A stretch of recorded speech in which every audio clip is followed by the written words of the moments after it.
All right, it's Cat Shades, the heavy metal picker, back again. I've got a really weird one for you today.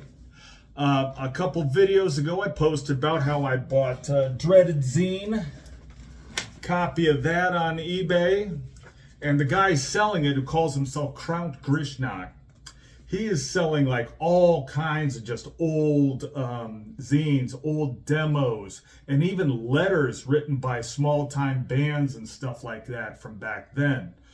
And so I'm going through his other stuff on his listing, and lo and behold, I found a letter that I had wrote, and he's selling it for $19.99 plus shipping.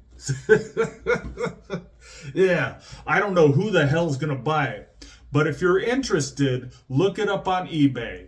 The name of the listing is called Vintage Ohio Death Fest. Death Metal Flyer, letter music history, rare. So yeah, there you have it. Ohio music history. And the person to whom I had written this letter was John Dwyer. And I remember reading this listing. I'm John Dwyer. Where do I know this name? And John Dwyer ran Pathos Productions. He also ran a Rhode Island college radio show called Metal Cage or something like that.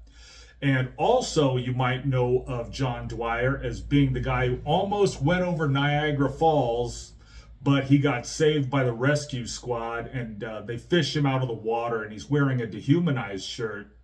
And I don't know if he was drinking or just horsing around with his friends, but he fell off a boat, and then he's hanging on for dear life on this submerged rock, and the rapids are about to take him over the falls. And so yeah, the rescue squad fished him out, and then he got arrested for reckless endangerment or something. But anyhow, a letter that I wrote to this guy. Oh, the video of this is on Jimmy from the Block's channel. So check that video out. So that's the guy who I wrote in this letter that's being sold for $19.99. So anyhow, let me read you what I had wrote here. Hello, Brandon of Drawn and Quartered. That was the band that I was in before I discovered there was 500 other bands with that name. And Extreme Productions, EXXTREME. That has nothing to do with Brian Baxter's Extreme Music. I think the guy who's selling this is confusing me with Brian Baxter, because I was calling the event that I was that I put on, the Ohio Death Fest, and this was like a year or so prior to Brian Baxter doing his much bigger, much better Ohio Death Fest.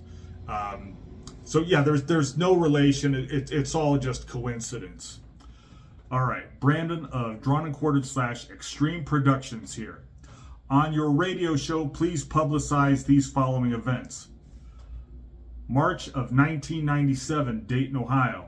I actually did the Ohio Death Fest, my Ohio Death Fest, in January 1997. It was a total disaster.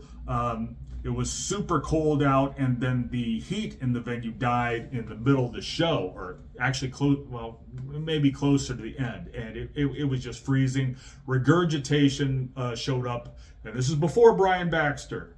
I think Tommy Chaffin was still playing bass at the time. Tommy Chaffin has since died of a drug overdose. Covered that in another video.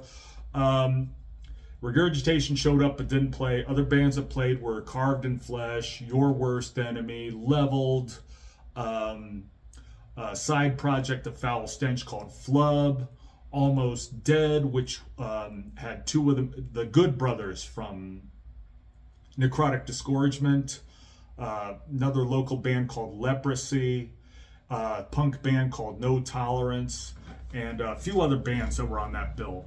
But anyhow, I planned a show in June of 1997 in Cleveland that did not turn up, and August 1997. So the only show that I actually went through with was the Ohio Death Fest, as I called it. Like I said, my Extreme Music, or Extreme Productions as I called it, and Ohio Death Fest had nothing to do with Brian Baxter. And this is a year before Brian Baxter really made his mark. Yeah, but I don't think he plagiarized the names of anything off of me. So anyhow, I'll talk with I plan on interviewing Brian hopefully sooner than later, but I keep sending him emails. When are we going to do an interview? And he's like, oh yeah, I get off at 7 p.m. And I'm like, give me a date, give me a time, and either a platform, or I could just come up to your house and we'll do the interview there. So be on the lookout for that. All right. It also says in a circle, I will send you a demo December 1996, I promise. Now, my band's demo did come out in December 1996, so I very likely did follow up on this promise. All the events are 2 days. That didn't come into fruition. These were all like 10 bands in one day, and I'll need 26 bands for each day, or for each event. God, I can barely read my own writing. Broadcast the information of the latter shows. I'm not too familiar with the scene, referring to the scene in Cleveland or Rochester, New York. Anyone interested should send their demo/press kit to my address, and my address, and it shows my phone number.